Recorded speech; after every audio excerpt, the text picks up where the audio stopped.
예수께서 게네사렛 호숫가에서 이제 어부들을 발견했는데 시몬의 배에 오르셨다. 그래서 에, 깊은 데로 가서 그물을 내려 고기를 잡아라 그랬죠. 시몬이 밤이 새도록 수고했을 때 잡은 것이 없지만 말씀에 의지하여 내가 그물을 내리리이다. 그 말을 했습니다. 우리 5장 이전에도 그 예수께서 많은 이적을 행하셨습니다. 그래서 이 시몬도 그 소문을 들어서 알고 있었을 겁니다. 그리고 예수님 주변에는 항상 사람들이 몰려다녔기 때문에 저분이 여기 오시네라고 아마 느꼈을 거예요. 보고 느끼고. 그분이 와서 갑자기 깊은 데 가서 그물을 내려 고기를 잡아라. 그러니까 깜짝 놀란 거죠. 우리가 밤새도록 수고해서 고기를 잡지 못했지만 당신이 말씀하니까 우리가 한 번 더 시도해 보겠습니다. 그렇게 해서 그물을 내리니까 이 고기가 너무 많이 잡혀서 그물이 찢어질 정도였다. 그래서 다른 친구를 불러가지고 그 그물을 2배 가득 채울 정도로 잡았다. 그렇습니다. 8절에 보면 시몬 베드로가 이를 보고 예수의 무릎 아래에 엎드려 이르되 주여 나를 떠나소서 나는 죄인이로소이다. 그런 말을 했습니다. 주여 그러면서 왜냐하면 말씀드린 것처럼 시몬 베드로는 그 이 어떤 분이 나타나서 병을 고치고 귀신을 쫓아내고 하는 그런 소문은 급속히 퍼지잖아요. 그 소문을 들었을 겁니다. 아마 가보지는 못했겠죠. 업으로의 생계 때문에 가보지 못했겠지만은 근데 그분이 와서 이 일을 했는데 어마어마한 고기를 잡았다는 거죠. 9절과 10절에 보면은 자기와 및 자기 함께 있는 모든 사람이 고기 잡힌 것으로 말미암아 놀라고 동업자 야고보와 요한도 놀랐다. 굉장히 쇼크를 받았다는 거죠. 이런 일이 일어날 수 없는데 이 바다에서 그 바다에서 잔뼈가 굵은 어부들인데 근데 이분이 말씀대로 하니까 고기가 엄청나게 잡힌 거예요. 그래서 저절로 주님 그렇게 나온 거예요. 저절로 주님. 예. 자신들과는 다른 신분의 사람이라고 여긴 겁니다. 그렇게 하니까 예수께서 무서워하지 말라. 무서워하지 말라. 예수님이 무서워하지 말라라고 하는 말은 이들이 놀란 것은 이 예수님에 대해서 어떤 두려운 마음을 가지고 놀랬다는 거죠. 아주 두려워했다는 거죠. 예. 귀신도 쫓아내고 병도 고치는 이분이 하신 말씀대로 했더니까 고기가 어마어마하게 잡혔다.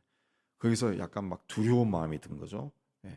그래서 예수께서 그러지 말라. 이제 내가 후에는 사람을 취하리라. 그 말을 듣고 11절에 그들이 배를 육지에 대고 모든 것을 버려두고 예수를 따라갔다. 그렇습니다. 27절에는 레위라는 세리가 세간에 앉아 있는 것을 보시고 나를 따르라 하시니 그가 모든 것을 버리고 일어나 따르니라. 그렇습니다. 당시 세리는 이 가버나움이라고 하는 지역 자체가 북쪽 시리아에서 남쪽 유대 또 애굽으로 가는 길목에 위치해 있기 때문에 로마 시대에도 굉장히 중요한 지역이었습니다. 그래서 거기에 세관을 설치하고 이 세금을 걷어가지고 정부를 유지하는 그런 중요한 일을 했는데 그때 성경에 종종 나오지만은 이 세리들이 음 그러니까 이 로마 정부에서 가버나움에서 세금 100만 원을 걷어 바쳐라. 그러면 이제 이 지방 정부의 관리들이 마태와 같은 이 공무원들이 이 도시에서 100만 원을 거두기 위해 어떻게 되느냐? 그럼 가가호에 얼마씩 붙이는 거죠. 예.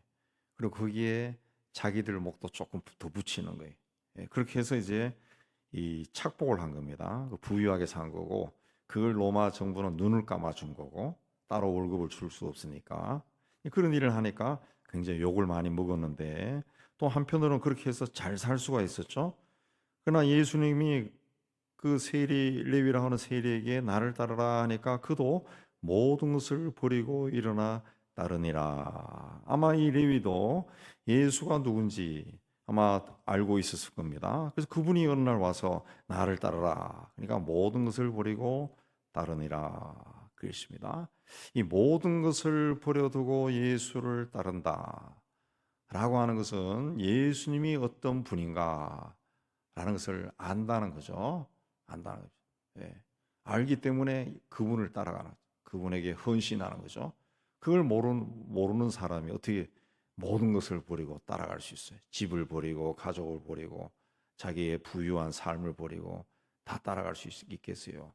베드로도 그 동업자 야고보와 요한도 마찬가지죠. 옛날이나 지금이나 배를 가지고 있다고 하는 것은 잘 사는 사람입니다. 어부들 가운데도 부유한 사람이에요. 부유한 사람.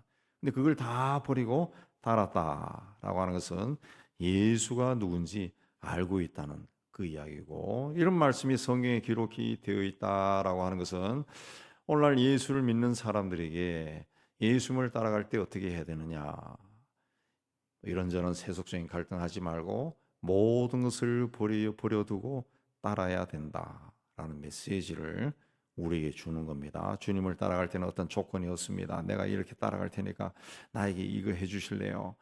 뭐 이런 거 없어요. 그냥 따라가는 거지. 예. 그래도 인간이기 때문에 저도 젊었을 때 뭐 그런 기도합니다. 제가 주님께 온전히 평생을 헌신할 테니까 주님 이렇게 하시면 어떨까요? 그런 거래는 생각이 나기는 하지만은, 그러나 주님은 우리에게 그냥 따라오라 그러지, 모든 것을 버리고 따라오라, 그리고 또 나를 따르라, 그렇게 말씀하셨지 이러이러한 조건에 따라 해주겠다 그런 것이 없습니다. 그래서 우리는 주님을 모든 것을 버려두고 따라야 됩니다. 그리고 지금 내가 그렇게 따라가고 있는가 자신을 한번 돌아봐야 됩니다. 그 다음에 문둥병 걸린 사람이 만났어요. 그 병자가 12절에 예수님께 엎드려서 주여 원하시면 나를 깨끗하게 하실 수 있나이다, 그런 고백을 했습니다. 그러니까 예수님께서 내가 원하노니 깨끗함을 받으라, 그러니까 병이 나았다 그랬습니다. 예. 이 병을 낫게 하신 분은 이분인데, 이분이 병을 낫게 하고 귀신을 쫓아낸다는 말을 나병 환자도 들었겠죠. 그래서 이분이 나와서 이 주님이 원하시면 나를 깨끗하게 할 수 있습니다. 그러니까 주님도 내가 원하노니 깨끗함을 받으라 그랬습니다. 우리가 주님 앞에 나갈 때 근본적으로 간구할 때의 자세가 주님이 원하시면, 주님의 뜻이 이루어지기를 원합니다, 이게 돼야죠. 나는 이 병에서 낫고 싶어요. 내가 원하노니 나를 낫게 해주세요. 이게 아니라 주님이 원하면 나를 낫게 할 수 있습니다. 이 자세죠. 주님이 원하십니다. 주님이 아직 원하지 않으면은 제가 이걸 견딜 수 있는 힘을 주세요. 힘을 주세요. 네. 어떤 이 병뿐만 아니라 어떤 고난도 그렇습니다. 우리가 살아가면서 만나는 힘들고 어려운 일들, 고난들, 환란도 주님이 원하시면 나를 여기서 벗어나게 해주세요 라고 기도해야죠. 내가 원하는 게 나 못 견디겠습니다, 하나님 좀 살려주세요, 이것이 아니라 주님이 원하시면, 그때 주님께서 하신 말씀도 내가 원하노니 깨끗함을 받으라 그랬습니다. 그래서 나병이 곧 나아버렸어요. 예수님이 14절에 내가 깨끗하게 됨을 인하여 모세가 명한 대로 예물을 드려 그들에게 입증하라, 제사장의 내 몸을 보이고, 이거는 감사라는 거죠. 감사라. 예, 꼭 감사라. 우리는 기도할 때는 열심히 하지만 기도가 응답이 된 후에는 잊어버립니다. 내가 열심히 기도했다라는 거는 잘 잊어버려요. 예, 뭐 기도했다 생각하겠죠. 이 감사를 잊어버린다는 거지. 기도가 응답이 되었을 때 그냥 너무 좋아가지고 뭐 그렇게 하다가 정작 감사해야 할 것을 잊어버린다. 감사를. 예. 그러나 시작이 있으면 끝이 있어야 되는데, 시작은 나의 어떤 문제고, 그렇게 해서 주님 앞에 나갔으면은 마무리는 주님 이렇게 해주셔서 감사합니다. 이 습관이 되도록 해야 됩니다. 그렇게 하지 않으면은 이 감사가 없어져요. 자꾸 감사가 없어져요. 예. 저도 주일날 예배 인도하기 전에 제 방에서 이제 오늘 하루를 위해서 기도합니다. 그리고 예배가 다 2번의 예배 끝나고 다시 돌아왔을 때 앉아서 다시 마무리 기도, 하나님이 이렇게 오늘 해서 예배를 마쳤습니다, 감사 기도를 하는 거죠. 감사.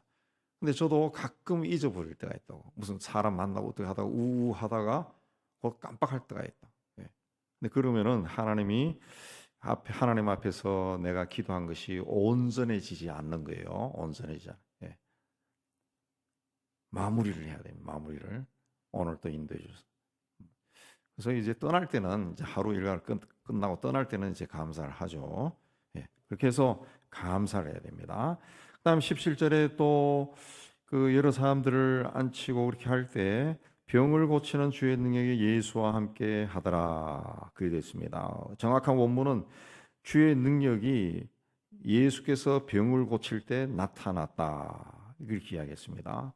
이 병을 고칠 때 주님의 능력이 나타났다. 주님의 능력이 나타났다. 그래서 한 중풍병자를 사람들이 침상에 메고 와서 예수님께 내렸습니다. 그때 그 유명한 말이 20절에 그들의 믿음을 보시고, 그 병자의 믿음을 본 게 아니라 데리고 온 사람들의 믿음을 봤는데, 데리고 온 사람들이 뭘 믿었습니까? 아, 이분에게서는 하나님의 능력이 나타나서 병이 낫는구나.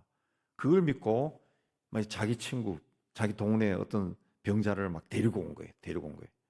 이분에게 데려가면 낫는다. 그래서 데리고 간 것 같다. 그들의 믿음을 보시고 이르시되 내 제사함을 받았느니라 그랬습니다. 근데 21절에 서기관과 바리새인들이 생각했다는 겁니다. 이 사람이 누군데 죄를 사나? 근데 예수께서 그 생각을 아셨다. 무슨 생각하나 하고 물었다는 거죠. 무슨 생각? 그러니까 주님은 우리의 생각을 아신다 그랬어요. 마음의 생각까지 다 아시는 분이다 그랬습니다. 그래서 우리가 마음속으로 좋은 것들을 생각해, 좋은 것들을 생각하고 주님 앞에 나올 때 주님은 이거 못할 거야, 안 될 거야 이런 마음을 자꾸 가지지 말아야죠. 우리 생각을 하신다 그랬어요. 주님이 원하시면 나를 깨끗하게 할 수 있습니다. 그랬잖아요. 그 말에 주님이 감격한 거죠. 그래서 내가 원하노니 깨끗해져라 그런 거죠. 그렇게 했습니다. 그리고 이 27절에 레위라 하는 세리에게 나를 따르라 모든 것을 버리고 일어나 그러니까 레위가 예수님을 따라갔다. 그래서 레위가 예수를 위하여 자기 집에서 큰 잔치를 했다. 레위가 어쨌든 돈이 많은 사람이라는 걸 이야기합니다.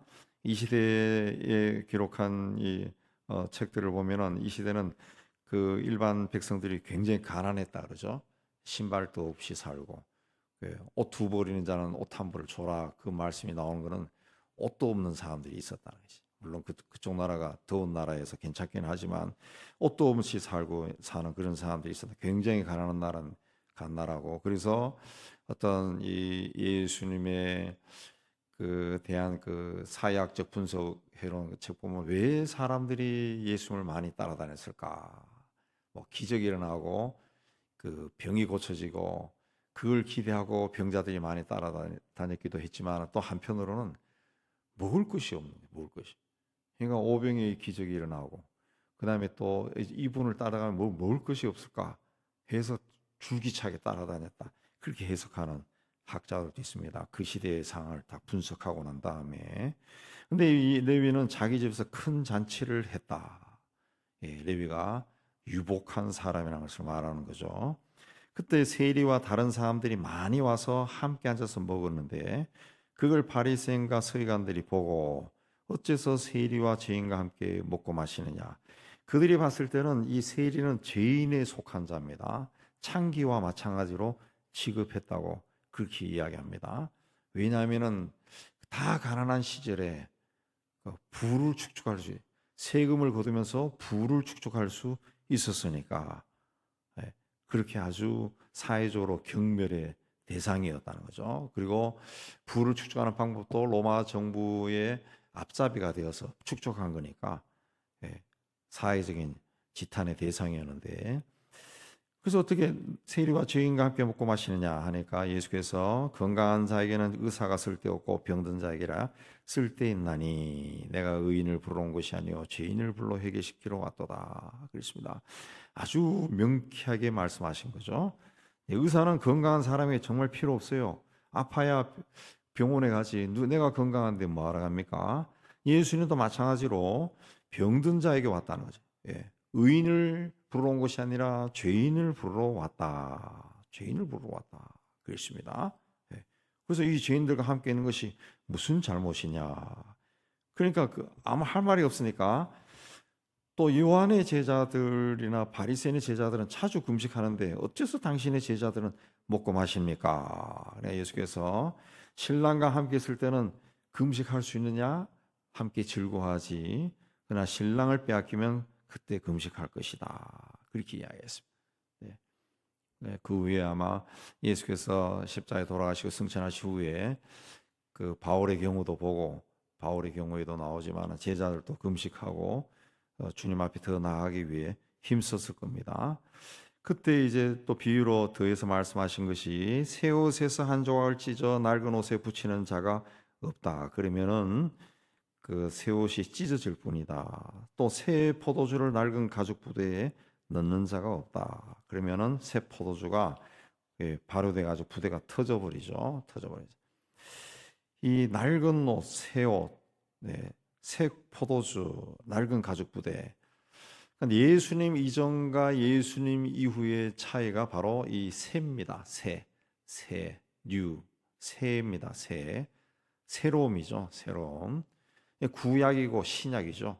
신약. 새로움입니다. 새. 그 낡은 옷은 낡은 가죽 부대는 율법이죠. 율법이고 율법에 의해서는 사람이 죄인이 될 수밖에 없고 죽을 수밖에 없어요. 새 옷은 은혜죠. 은혜. 새 옷은 복음입니다. 새 포도주는 복음이죠. 복음. 복음. 그 새 포도주는 새 부대에 담아야 됩니다. 새 부대는 새 포도주를 담을 수 있는 그릇이라는 거죠. 새 포도주. 우리는 새 포도주, 복음을 받은 사람입니다. 이 복음은 이전에도 나오지만은 우리가 뭐 만든 이야기 아니라 하나님이 그 만든 말씀이죠. 하나님이 세상에 오시는 것을 보고 이게 인간 세상에는 복음이다. 아주 기쁜 소식이다. 그렇게 하나님 스스로가 평가한 겁니다. 그래서 천사들을 통해 가지고 큰 기쁨의 좋은 소식이다. 복음이다. 그렇게 이야기했죠. 그 복음. 우리는 복음을 받은 사람이, 복음이 뭔지 알고 복음을 받은 사람. 그러면 이 복음을 어디에다 담아야 됩니까? 새 포도주에 담아야 돼. 새 포도주에. 예수님의 부름을 받았던 베드로나 그 레위가 모든 것을 버려두고 떠났다. 예수님을 따라갔다. 그랬습니다. 모든 것을 버려뒀다. 지금까지 자신을 지배하고 있었던 모든 것들, 삶을 그 지배하고 있던, 누리고 있던 모든 것을 버려두고 예수님을 따라갔다. 새로운 삶을 시작했다는 거죠. 새로운 삶. 그러니까 우리가 복음을 받았는데 우리는 이 복음을 받은 우리의 인생을 새 부대에 담아야 돼. 새 부대에. 이 복음을 자꾸 내 생각 속에, 과거부터 가지고 있던 내 생각 속에 담아서는 하나님의 은혜와 능력이 임하지 않는다. 과거에는 그냥 내가 그렇게 세속적으로 살았어요. 세상적인 마인드로 살았어요. 근데 예수를 믿었다는 거죠. 예수를 왜 믿었습니까? 믿을 때는 다 예수가 주님이고 하나님이시라는 것을 고백하며 믿었다. 내 죄를 위해 나의 죄와 사망의 권세를 물리치고 부활의 영광을 나에게 주신 분, 영생의 소망을 주신 분이기 때문에 내가 예수를 그리스도로 영접하고 믿었어요. 그러면 예수님 앞에 나갈 때는 항상 그런 마음으로 살아야죠. 이분이 나의 전부. 나는 모든 것을 버려두고 이분을 따라갔어요. 그러면 그 안에서는, 예수 안에서는 또 다른 세속적인 것으로 판단해서는 안 되죠. 이 사람이 가지고 있는 세상적인 것들, 물질이라든가 세상적인 지위나 명예나 지식이나 이런 것들로 판단해서는 안 되는 거죠. 사람 자체, 하나님이 지은 사람, 이분에게 있는 영혼, 그걸 보고 따라가야 되는데 오늘날에 많은 그리스도인들이 그렇게 하지 않는 거죠. 자꾸 옛날에 자기가 가지고 있었던 그런 이 범위, 그 잣대로 사람을 자꾸 보는 거죠. 그러니까 같은 교회 안에서도, 또 같은 기독교인들 사이에서도, 한 나라나 한 민족이나 또 세계 그래서 같이 있는 가운데서도 서로 판단하는 거죠. 서로 판단하고 서로 갈라지고 서로 갈라지고 서로 이상한 사람 취급하고 같이 예수 믿고 훗날은 같이 천국 가는데 이 땅에 있을 때는 그렇게 서로 막 갈라져서 미워하고 판단하고 그렇게 한다고. 왜? 세상에 있는 가치관으로 우리가 사람을 보는 겁니다. 그냥 그렇게 하는 것은 진정으로 예수를 따라가는 사람이 아니죠. 우리가 주변에서도 진정으로 예수를 따라가는 사람들은 그런 개념이 없어요. 그걸로 사람 판단하지 않는다고. 근데 자꾸 판단하는 사람들이 있어요. 판단하는 사람들. 예, 판단하는 사람들. 예. 우리 노예 안에도 그런 사람들이 있어요. 그래서 제가 누구인데 그랬지. 그 사람들을 내가 봤을 때 예수 안 믿는 사람 같아. 예. 상대방이 쇼크 받은 것 같더라고. 그 본인도 속해 있거든. 나한테 뭘 달래려고 했는데 그래서 그 사람 예수 안 믿는 사람 같아. 예수 안 믿는 사람이죠. 안 믿는 사람. 예수를 믿는다면 모든 것을 버려두고 따라가야 되는데 자기 세속적인 그 관심, 권세나 이런 거는 여전히 가지고 따라가는 거예요. 이건 내 놓기 싫은 거예요. 내가 다 가지고 누리고 싶은 거예요. 그럼 따라가는 게 아니죠. 따라가는 게 아니죠. 예수님 앞에 나가면 문제가 해결된다. 예수님이 성경 보니까 다 해결해 주셨어요. 그럼 나도 해결해 주신다고 믿고 나가고 그게 이루어지지 않으면은 주님의 뜻이 있기 때문에 아직은 주님이 원하시는 때가 아니구나. 주님이 원하시면 나를 깨끗하게 할 수 있습니다. 아직은 아니구나. 그러면 그 믿음을 가지고 또 계속 따라가는 거죠. 계속 따라가는 거죠. 근데 지금 깨끗해지지 않는다 해서 아닌 것 같아 해서 가버린다든가 그건 아니라는 거죠. 아니라는 거죠. 제가 한 일주일 전에 신문에서 제가 한 말씀드린 것 같은데, 예, 가톨릭의 수녀로 가서 한 10년 있다가 그 다음에 다시 비구니로 전환해서 좀 책도 내고 이름도 얻는 어떤 사람이 기사가 나왔더라고. 그거는 그 사람이 10년이나 20년을 믿었다 할지라도 그 주님을 온전히 따라간 게 아니죠. 그냥 어떻게 보면 그 생활이 멋있어 보이니까 그렇게 따라가는 것이 지나지 않는 거죠. 그렇게 뭐 고고하게 살아가는 나는 저렇게 살고 싶어. 그게 아니죠. 정말 예수를 만났다 그러면은 다른 걸 갈 수가 없는 거지. 다른 것을 모든 것을 버리고 따라간 것이 아니라는 거죠. 아니라는 거죠. 그래서 예수님은 마지막에 묵은 포도주를 마시고 새 것을 원하는 자가 없나니 이는 묵은 것이 좋다 합니다. 그 묵은 것이 좋다. 포도주는 묵을수록 좋다 그러죠. 비싸고 맛과 향기도 대단하다는 거죠. 그 묵은 포도주다라고 하는 것은 하나님 앞에 나가는 그 경건 생활, 신앙 생활은 이 깊이가 있어야 된다. 깊이가 있어야 된다. 예. 세월이 흘러갈수록 정말 깊은 맛이 있어야죠. 깊은 맛이. 우리가 예수를 믿고 10년이 되고 20년이 되고 30년이 되고 40년이 됐다 그러면은 뭔가 예수 믿는 사람으로서의 어떤 깊은 맛이 있어야죠. 예, 깊은 맛. 묵은 포도주에서 향기가 금방 만든 포도주하고는 다르게 나는 것처럼 그 향기가 있고 맛도 있고 어떤 깊은 맛이 있어요. 우러나오는 맛이 있어요. 우러나오는 맛. 예. 주님이 그걸 이야기한 겁니다. 무조건 새 포도주가 좋다 이걸 이야기한 것이 아니라 새 포도주는 새 부대에 담아야 되는 것이고 그러나 가장 좋은 것은 새 포도주가 아니라 묵은 포도주. 예. 우리가 평생 가지며 살아야 되는 것이 정말 내가 예수를 믿고 얼마 되고 했을 때 나의 신앙에서 어떤 깊은 향이 나느냐, 깊은 맛이 느껴지느냐. 그 향이나 맛이라고 하는 것은 뭡니까? 다른 사람이 맡은 거죠. 다른 사람이 나를 경험해 보고 이 사람은 정말 신앙에 깊은 멋이 있는 분이구나. 깊구나. 그런 멋이 있는. 네. 뭐 생각이 다를 수도 있겠지만은 김영석 교수님이 104살인가 105살, 100살이 넘은 분이 글을 써서 이래 신문에 올리는 걸 읽어보면은 사실 솔직하게 이야기하면은 학생 때는 그분의 책을 읽으면 굉장히 난해해서요.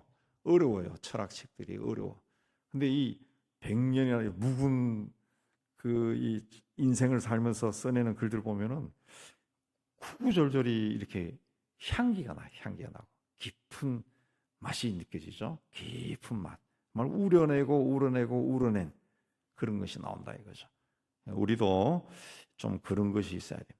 깊은 그게 있어야 됩니다. 나이가 들어갈수록 정말 가만히 있어도 그냥 존경스러워지는 그런 그리스도인이 되어야 됩니다. 그게 주님께서 우리에게 원하시는 겁니다. 이 은혜 가운데 서는 여러분이 되시기를 주의 이름으로 축복합니다.